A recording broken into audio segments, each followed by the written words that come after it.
Mejor nos meten en conflicto, porque quizá sepamos más de Timoteo, ¿verdad? Como que Timoteo es más conocido, o cualquiera de los otros apóstoles, ¿no? De nuestro Señor Jesucristo, el mismo Juan, Pedro, líderes de la iglesia importantes como Jacobo, ¿verdad? Qué sé yo, una lista interminable de personas que conocemos, pero de repente hablar de Tito es algo que en este tiempo, a partir de que mi hermano Rubén me contactó para venirles a predicar el día de hoy, yo dije: Señor, ¿de qué quieres que les comparta? ¿Qué quieres que podamos nosotros transmitir ese día a los varones que estén congregados ahí?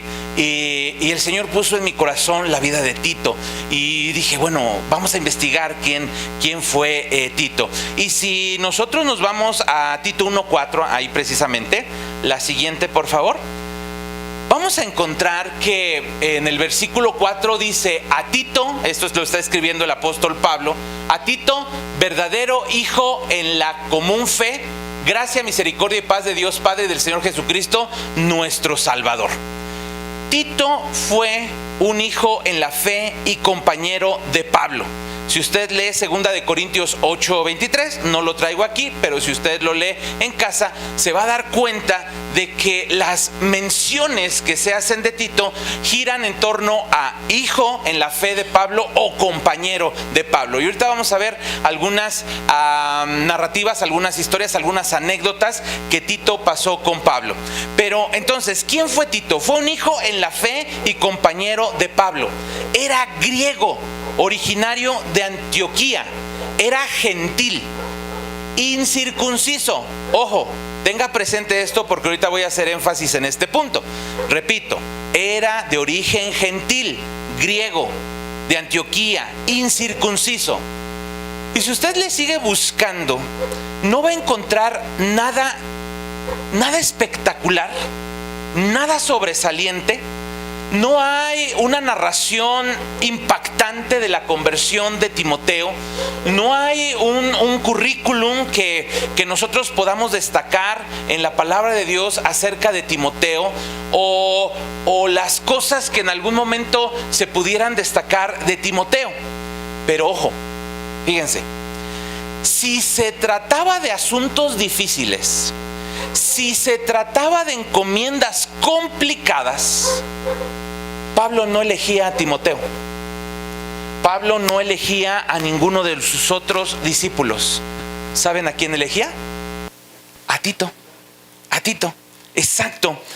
Y lo que hoy vamos a estar analizando rápidamente son estas 4 características, 4 encomiendas que el apóstol Pablo le da a Tito. Porque hoy yo quiero que tú y yo, al salir, salgamos de este lugar desafiados a ser como Tito. Pero también vamos a ver la clave. Porque ¿qué hizo Tito? ¿O qué méritos tiene Tito? Repito, no hay nada sobresaliente. O sea, no hay una conversión, no hay una historia como la de Pablo, en donde vio una luz y se... No. Pero hay 4 detalles que la palabra de Dios nos da acerca de Tito, que creo que son muy pertinentes para esta época. Entonces, repito, cuando se trataba de las iglesias más complicadas, cuando se trataba de enviar a alguien, a esas iglesias que se estaban destrozando entre ellas, que estaban en conflicto, Pablo, ¿saben a quién buscaba y a quién llamaba? A Tito. Exacto. Entonces, vamos a empezar, vamos a iniciar la siguiente, por favor. Estas 4 características. Dice en Gálatas 2, versículo 3 al 5, ahí lo tengo. Recuerde usted que cuando Pablo hace su primer viaje misionero y regresa, viene acompañado de personas muy cercanas, muy allegadas a él. Entre ellos, si bien estaba su compañero de viaje, Bernabé, porque acuérdense que el primer viaje, la Biblia en el libro de los Hechos lo narra como Bernabé y Saulo, o Bernabé y Pablo, pero ya para el segundo ya ahí las cosas cambiaron. Pero dentro de las personas que van con él estaba Tito. Tito se encontró presente en aquel concilio de Jerusalén donde se estaba abordando si los cristianos gentiles que se estaban convirtiendo debían adoptar el estilo de vida de los judíos. Y entonces algo se destaca aquí. Dice en Gálatas 2, 3 al 5, mas ni aun Tito, que estaba conmigo, con todo y ser griego, porque se acuerdan que les dije que era griego, era gentil, fue obligado a circuncidarse, y esto a pesar de los falsos hermanos introducidos a escondidas, que entraban para espiar nuestra libertad que tenemos en Cristo Jesús. Eso es muy interesante, ahorita se los explico, para reducirnos a esclavitud, a los cuales ni por un momento accedimos a someternos, para que la verdad del evangelio permaneciese con vosotros. Bueno, en este momento, si aquí hay una dama, voy a pedir que se tape los oídos y cierre sus ojos, porque le voy a explicar a qué se refiere Pablo cuando le escribe a los Gálatas en el versículo 4, que entraban a escondidas para espiar nuestra libertad que tenemos en Cristo Jesús. ¿De acuerdo? ¿Listo, damas? Ok. Los baños en aquel entonces no eran como nuestros baños. Por ejemplo, aquí hay un baño muy bonito, pero yo entro solito, ¿sale? Y le pongo el seguro, ¿no? Y ya nadie entra. Bueno, los baños en aquel entonces eran públicos y era como una zanja que se abría en el piso. No había drenaje, no había estas tazas de porcelana ni los mijitorios. Bueno, los judaizantes, ¿saben qué hacían para ver quién estaba circuncidado y quién no? Mandaban espías a esos baños. Y cuando tú hayas tomado mucha agua, ibas al baño, ¿verdad? Y estabas, pues, haciendo pipí. Entraban los espías que mandaban. ¿Y sabes qué hacían? Como que también estaban haciendo del baño y se asomaban para ver si la persona estaba circuncidada o no. Y en ese momento, porque el debate era ese, el debate era, ¿se circuncidan o no se circuncidan? Los cristianos que estaban convirtiéndose, perdón, los gentiles que estaban convirtiéndose al cristianismo. El grupo de los judaizantes decía sí, se tienen que circuncidar, tienen que guardar las fiestas, tienen que practicar las ofrendas, etcétera, etcétera. Pero usted conoce el resultado del primer concilio en Jerusalén. La situación no fue judaizarlos, sino que ellos estuvieran en la libertad a la que Cristo los había llamado, incluyendo la circuncisión. Bueno, fue la presión tal, de hecho que aquí nos lo dice en Gálatas, donde él está explicando lo que ocurrió, donde a Tito se le estaba obligando, se le estaba presionando, ¿para qué? Para circuncidarse. Pero ¿saben qué hizo Tito? Porque él era un griego gentil incircunciso. Él no cedió ante la presión, y de hecho aquí Pablo lo destaca, a los cuales ni por un momento accedimos a someternos para que la verdad del evangelio permaneciese en vosotros. Entonces, hermanos, lo que yo puedo destacar aquí, la primera cosa que me llamó la atención de Tito es que no era una persona que se dejase presionar. Y si había la presión, él se mantenía íntegro. Él sabía que la verdad a la que había sido llamado no dependía de estar circuncidado o no, porque en Cristo ya no hay griego ni judío, ni libre ni esclavo, ni mujer ni hombre. Todos somos iguales para Cristo. Él en ese entendimiento dijo, no. Ya me espiaron en el baño, ya fueron de chismosos, ya dijeron que no estoy circuncidado, la presión estuvo ahí presente, pero hermanos, Tito no buscaba aceptación. Tito era de esas personas que eran firmes, pero sin arrogancia. Porque hay personas que son firmes, pero arrogantes. No, Tito era firme, sin arrogancia. Que tu sí sea sí y que tu no sea no. Eso es integridad, varones. Nosotros tenemos, hermanos, que ser como Tito. Quizá la presión a la que tú estás sometido no es si te circuncidas o no. Quizá la presión a la que te estás sometido ahorita sea, híjole, saliendo de aquí, alcanzo la fiesta con los compadres, ¿me voy o no me voy? Es que ya me dijeron que tengo que ir y allá yo sé que voy a ser presionado. Ay, ¿qué tanto es tantito? Acuérdate, si cuando estabas en el mundo hasta te acababas tú toda la jarra y ahora, ¿verdad? El canto que cantábamos hace ratito decía que quiero perder toda la cordura y no importa que me digan aleluya, ¿verdad? O aleluyo. Entonces, cuando tú resistes esa presión, que era lo que le estaba ocurriendo a Tito, y dices, no, porque yo sé a quién he aceptado en mi corazón y no voy a caer en esas situaciones. Te están presionando quizá para que en el trabajo hagas algo incorrecto. Una vez mi suegro me comentó, él era jefe de un departamento en una constructora y llegaron a ofrecerle grandes cantidades de dinero por sacar material a escondidas. Pero él se mantuvo íntegro y dijo, no. Quizá la presión a la que tú ahorita te estés enfrentando sea precisamente continúe en las cosas de Dios o no continúe en las cosas de Dios, y quizá la presión venga de las personas más cercanas a ti, tu esposa, tus hijos, tu familia. Pero hermanos, Tito se mantuvo íntegro. ¿Y saben por qué se mantuvo íntegro?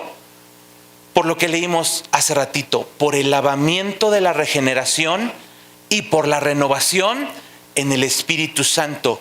No es que Tito tuviera algo especial en él o que él fuera especial, porque les acabo de decir, la Biblia no nos habla de una conversión dramática, la Biblia no nos habla de un currículum tremendo o que haya estudiado en las mejores sinagogas de aquel entonces. No. Nos dice que él fue lavado en la regeneración y en la renovación en el Espíritu Santo, en el nuevo nacimiento y en la llenura constante, que ahorita vamos a ir y vamos a concluir con eso. Pero antes tenemos que ver estas características, porque estas características no eran innatas en Tito, el Espíritu Santo se las dio. El que te va a ayudar a resistir en los momentos de presión no es tu virilidad, no es que eres un varón, no es que eres de las asambleas de Dios, no. Lo que te va a sostener en integridad es precisamente el lavamiento de la regeneración y la renovación en el Espíritu Santo. Pero avancemos, porque dije que eran 4. La segunda, siguiente por favor, siguiente diapositiva. Tito era confiable, ya vimos que era íntegro. Se resistió, no se circuncidó, porque él sabía la libertad que había sido llamado. Ahora, déjenme comentarles otra historia rápidamente de Tito, ¿sale? Él era confiable. Segunda de Corintios 8:23, está en el contexto de lo que leyó mi hermano para la ofrenda. En cuanto a Tito, es mi compañero y colaborador para con vosotros. Y en cuanto a nuestros hermanos, son mensajeros de la iglesia y gloria de Cristo. Tito fue encomendado con 2 situaciones a la iglesia de Corinto. ¿Quién ha leído aquí la carta a los Corintios? Primera y segunda carta. A ver, alce la mano. ¿Ya la leyeron? ¿Sí? Ustedes pueden ver ahí en la carta a los Corintios que la iglesia era una iglesia que se movía en el Espíritu Santo increíblemente. Había dones por todas partes, había palabra, había ciencia, había milagros. Pero internamente era una iglesia que se estaba destruyendo, porque hacían equipitos. Es que nosotros somos de Pablo. No, es que nosotros somos de Apolos. Es que nosotros somos de Cristo.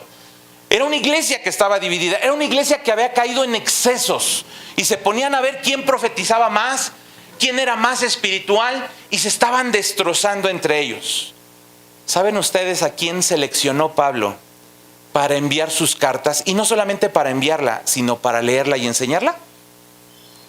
en cuanto a Tito, es mi compañero y colaborador. ¿Para quién? Para vosotros. Le está escribiendo a los corintios. Tito llevó esa primera carta y Tito regresó con buenas noticias a Pablo, porque los corintios habían entendido lo que Pablo les escribió. Pero ¿quién se los enseñó? ¿Quién les leyó esa carta? Tito. Y Tito también es el mensajero de la segunda carta a los corintios. Ahora, si se tiene la misión más complicada, si se tiene el asunto, mira, piénsenlo ustedes. Tienen frente a ustedes el reto mayor, en lo que sea, en el trabajo, en la iglesia, lo que sea. Vas a buscar al mejor elemento, al que sea confiable. Porque imagínense que el Tito saliera como el Jonás. ¿Verdad? Lo mandó a Corinto y terminó en Galacia. ¿Verdad? Tenía que ser confiable. ¿Y quién mejor, repito, que Tito? Pablo pudo haber escogido a mucha de la gente que le rodeaba. A un Timoteo, Priscila, Aquila, al mismo Pedro. Ellos ya tenían contacto para esta época, pero ¿qué creen? Escogió a Tito. No encontramos nada espectacular en Tito. No encontramos una conversión espectacular, no encontramos un currículum, tampoco tenía mucho pedigrí. ¿Sí saben qué es eso de pedigrí? Cuando dicen, es que yo soy tercera generación de cristianos, ya tiene pedigrí el hermano. No, es que yo soy cuarta generación de pastores, ya tiene pedigrí. Me acuerdo mucho cuando les daban a los perritos de atrás, ¿no? Y decía que si chillaba, no tenía pedigrí, si no chillaba, sí tenía pedigrí. Ya luego me enteré que no, ¿verdad? Que es las familias que ha tenido y que son de raza original. Bueno, Tito no tenía eso. Tito no. Pero ¿qué creen? Él era confiable. Ahora, ¿por qué era confiable? Por el lavamiento, ¿verdad? En el Espíritu Santo y por la regeneración. ¿Qué es lo que vamos a ver más adelantito? Ese nuevo nacimiento y esa llenura constante. Estas cualidades no eran innatas de él, ni es que él se hubiera ido a preparar algún lugar o hubiera hecho ejercicios espirituales. No. Son cualidades que el Espíritu Santo le dio y te va a dar a ti y a mí, porque necesitamos hoy día ser varones confiables. Yo te pregunto una cosa, varón. Si hoy tu pastor tuviera enfrente el reto más complicado al que se haya enfrentado la iglesia, ¿pensaría en ti para abordar ese reto? ¿Te mandaría a ti como lo hizo Pablo con Tito? ¿O diría, híjole, ¿a quién mando? ¿Quién de los varones, no? Necesitamos un diácono varón en la iglesia. A ver, ¿en quién pensaría? ¿Pensaría en ti? ¿Serías íntegro, confiable? ¿O diría, no, hermano, mejor pues como siempre, ¿no? A ver, las mujeres que pasen, ¿no? Las mujeres, porque ¿seríamos varones confiables? ¿Íntegros? Bueno, Pablo encontró en Tito a un hombre confiable para mandar a una iglesia, repito, que se estaba destruyendo a sí misma con todas estas problemáticas: división, egoísmo. Se manifestaba, era un llenar de un Espíritu Santo ahí, pero internamente había problemas muy serios. Pablo lo manda. Cuando Tito regresa después de haber compartido estas cartas, le trae buenas noticias a Pablo y le dice: Pablo, lo que tú mandaste lo escucharon, lo aprendieron y lo están practicando. Y dice que Pablo se regocijó en lo que Tito le había mandado. Entonces, hermanos, ¿somos confiables? ¿Somos confiables? Tercera característica. Ahí mismo, en Corinto, habiendo cumplido una situación, la iglesia de Jerusalén estaba pasando una de las peores situaciones. Ustedes conocen, los mismos judaizantes empezaron a perseguir a los cristianos. La primera persecución de los cristianos no fue por el Imperio Romano, no fue por Roma. A veces pensamos que esa fue la primera persecución y no.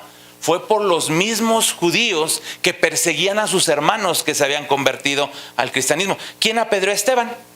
Pues los mismos judíos, ¿verdad? Ellos lo mataron. Bueno, la iglesia de Jerusalén estaba atravesando una situación muy complicada y entonces se necesitó, siguiente por favor, diapositiva, siguiente, gracias. se necesitó, hermanos, levantar una ofrenda bastante generosa, bastante abundante. ¿Y a quién creen que seleccionó Pablo para juntar toda esa ofrenda entre los gentiles y llevarla a Jerusalén? A Tito. Fíjense, dice así, 2 de Corintios 8, 16 al 21. Pero gracias a Dios que puso en el corazón de Tito la misma solicitud por vosotros, pues a la verdad recibió la exhortación, pero estando también muy solícito por su propia voluntad, partió para ir a vosotros. Y enviamos juntamente con él al hermano cuya alabanza en el evangelio se oye por todas las iglesias. Y no solo esto, sino que también fue designado por las iglesias como compañero de nuestra peregrinación para llevar este donativo, que es administrado por nosotros para la gloria del Señor mismo y para demostrar vuestra buena voluntad, evitando que nadie nos censure en cuanto a esta ofrenda abundante que administramos, procurando hacer las cosas honradamente, no solo delante del Señor, sino también delante de los hombres.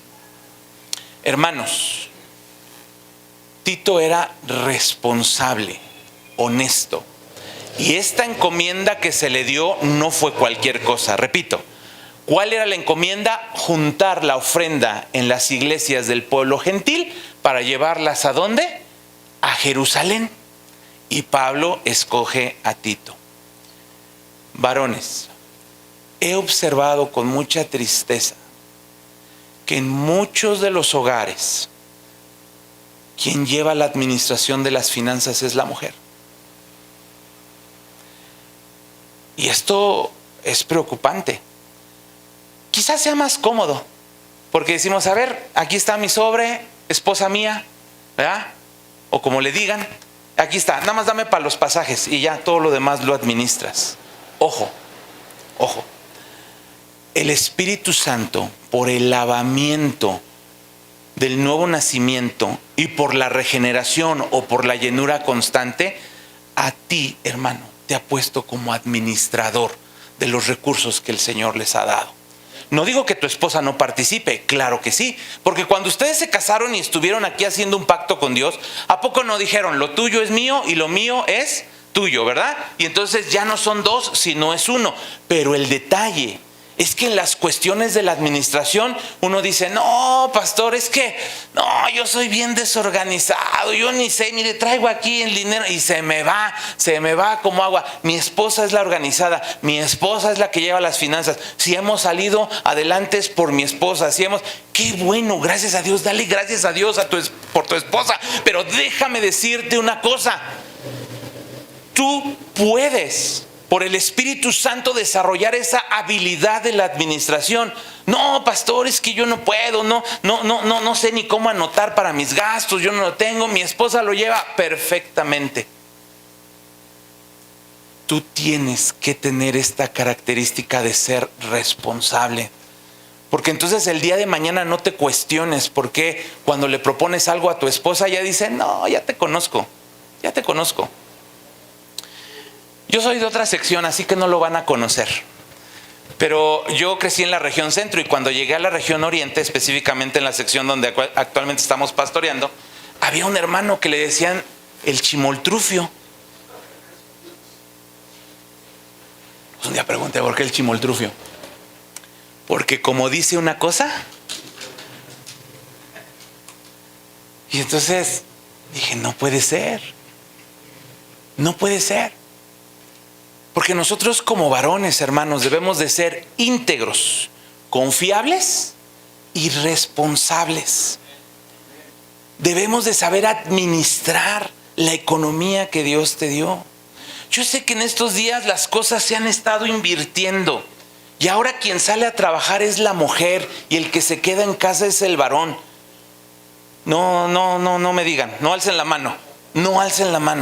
Hermanos, pero hay un orden bíblico que nos estamos saltando. Mira, tu esposa puede ser una excelente administradora, gloria a Dios, y quizá por eso el barco no se ha hundido. Pero también pregúntate si no estás bloqueando las bendiciones de Dios. Porque Dios a ti, varón, te dio una función muy especial. Tú eres la cabeza de la familia. Y has quizá dejado esa responsabilidad en las manos de tu esposa. Entonces, ¿creen? Vamos a pensar, ¿no? Vamos a pensar que de repente te hablara Carlos Slim. Sí saben todos quién es Carlos Slim, ¿no? Ajá, y te preguntara, a ver, tengo un negocio que voy a abrir y tengo que encomendarle todo este negocio, esta administración a una persona. A ver, ¿cómo administras tú las finanzas de tu hogar? No, pues es que yo se lo dejo todo a mi esposa. Ella es la que administra todo. ¿Ustedes creen que él va a dejar en tus manos la administración de ese negocio? No, no. Entonces, ¿no te has puesto a pensar de todas las bendiciones que te estás perdiendo en esa área, en el área económica, por no ser responsable en la administración? Le estás cerrando las puertas. Digo, el Señor en lo poco ha sido fiel, en lo mucho te pondría.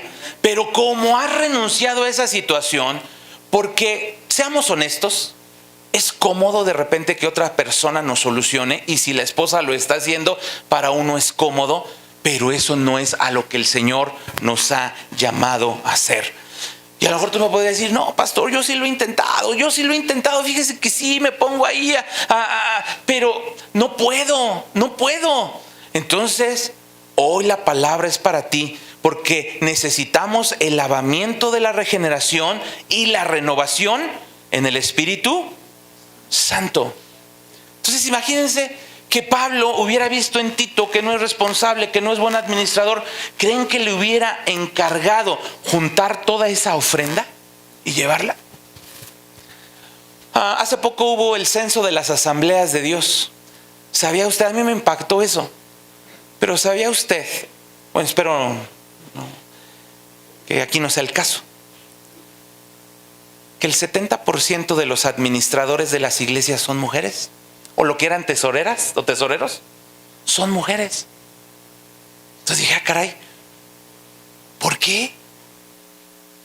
¿Por qué? ¿Serán más confiables las hermanas? ¿O dónde están los varones confiables? Aquellos que van a guardar los recursos, aquellos que van a guardar la economía, aquellos que van a guardar las ofrendas. No, pastor, pues es que teníamos un varón tesorero y se fue con el dinero. Se escapó con el dinero, ya no supimos de él. Hasta la silla se llevó, nos dejó sin nada. Repito, Tito no tenía nada especial. La Biblia no nos narra una conversión extraordinaria, un encuentro con Dios así dramático. No, ni un currículum, ni pedigrí, nada. Pero lo que tenía era necesario, la regeneración en el Espíritu Santo. Siguiente característica. Siguiente diapositiva, por favor. La tarea más complicada. En Tito 1:5 nos dice que Pablo lo dejó en Creta. Fíjense, Tito 1:5 dice, ¿me ayudan a leerlo?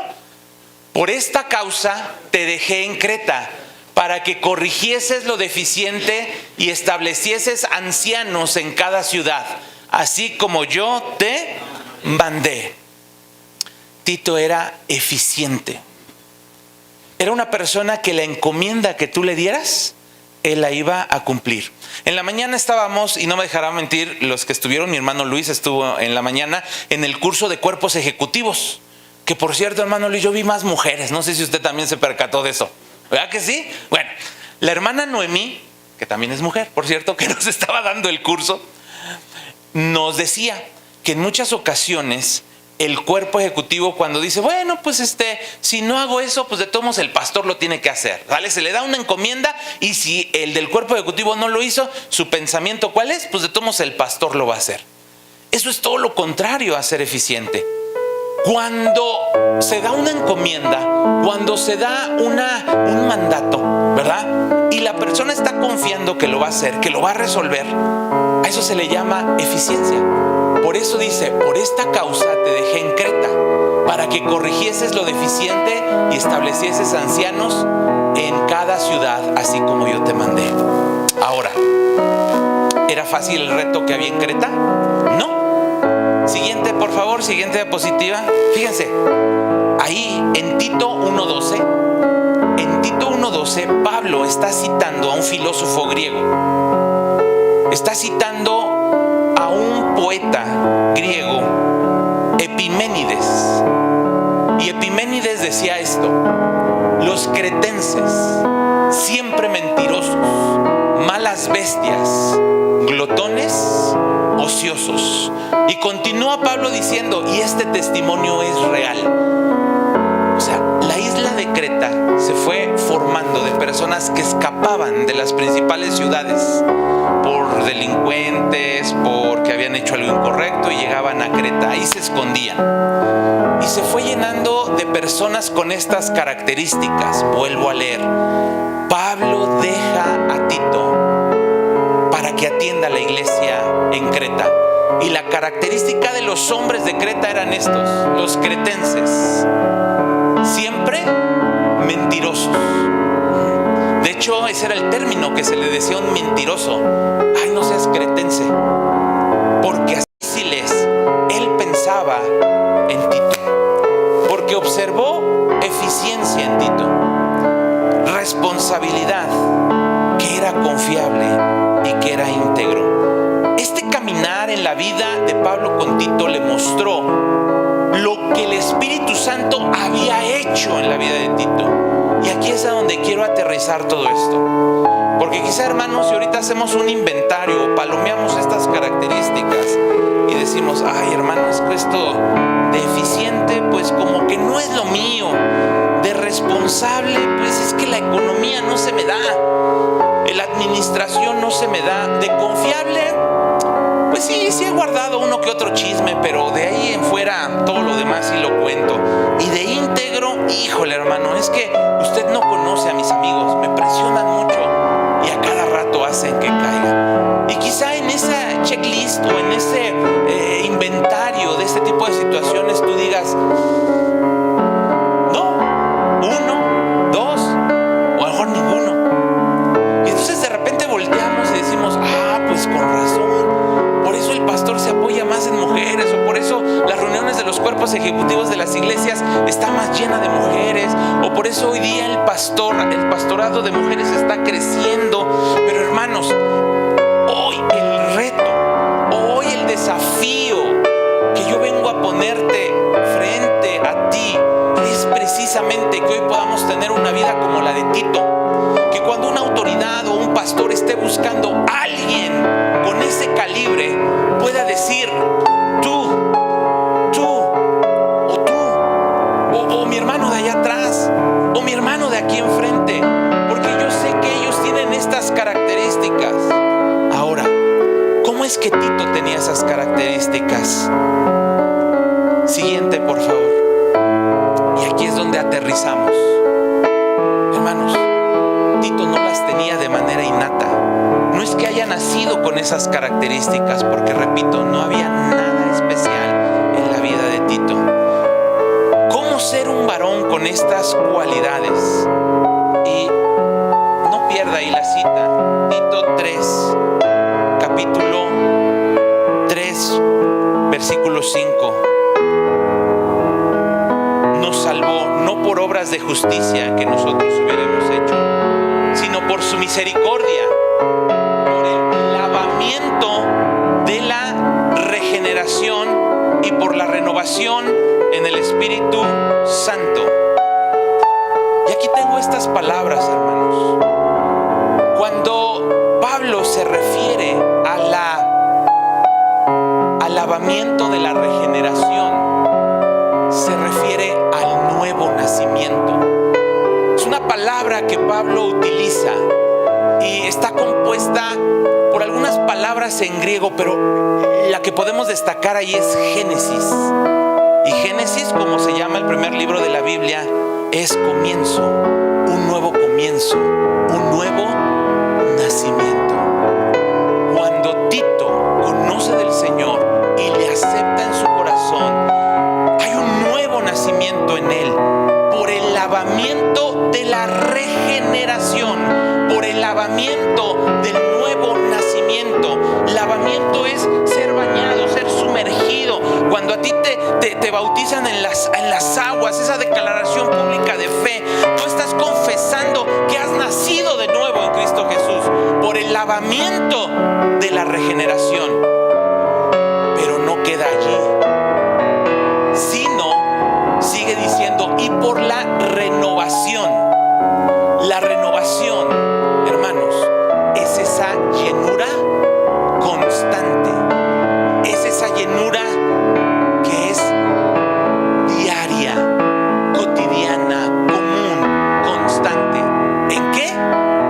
En el Espíritu Santo. Ahora, aquí viene algo muy interesante, mis amados hermanos. Quiero recomendarles un libro que yo escribí. No, no es cierto. Quiero recomendarles este libro. Se llama, siguiente por favor, El Espíritu Santo, una perspectiva pentecostal. El autor es Anthony de Palma. Y encontré algo que me llamó mucho la atención. Siguiente diapositiva por favor. Les leo 2 párrafos que encontré en este libro.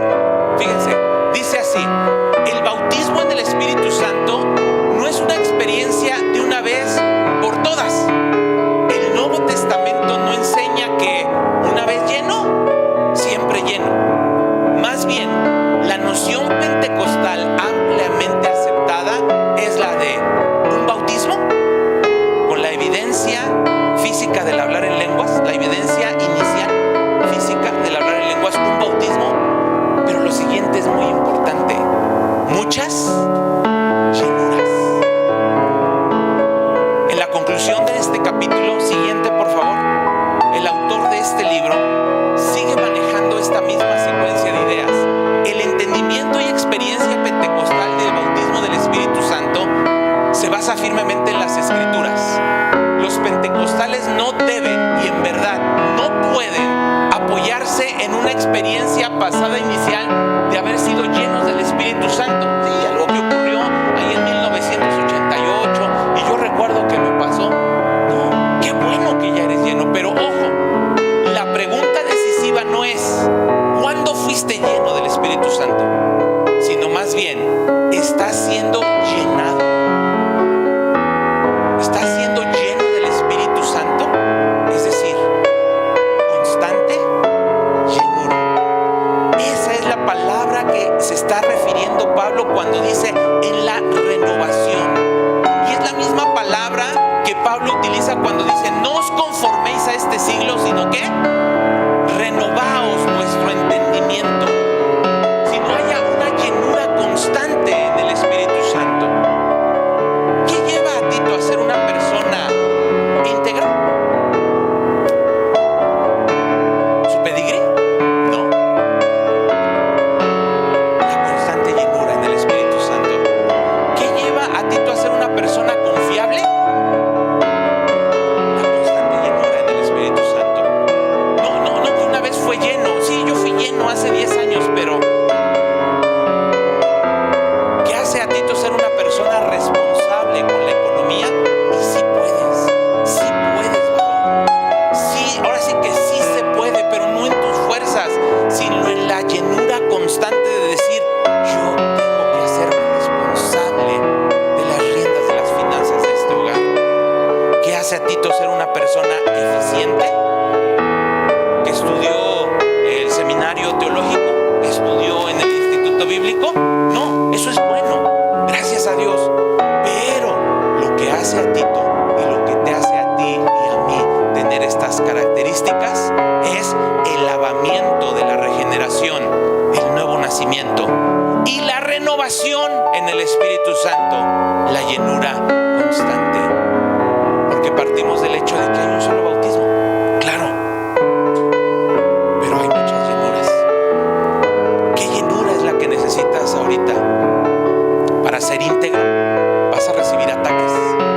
Para ser eficiente vas a recibir encomiendas, vas a recibir cargos, vas a recibir trabajos, vas a recibir encomiendas que te hacen ser responsable. Vas a tomar la responsabilidad de las finanzas de la educación de tus hijos, de ser cabeza, ¿qué te hace ser confiable? Que el pastor diga, es tiempo de abrir una nueva obra. ¿En dónde, pastor? ¿En Polanco? ¿En las Lomas? No, en Lomas, pero en lo más lejos de Chalco. Es tiempo de abrir la obra de ahí. ¿Quién va a ir? Que seas tú el Tito de tu pastor. Porque a veces decimos, yo quiero ser el Timoteo, ¿verdad? Pero para las cosas difíciles, Pablo no volteaba a ver a Tito. A Timoteo. Pablo volteaba a ver a Tito. ¿Quieres ser ese Tito, varón?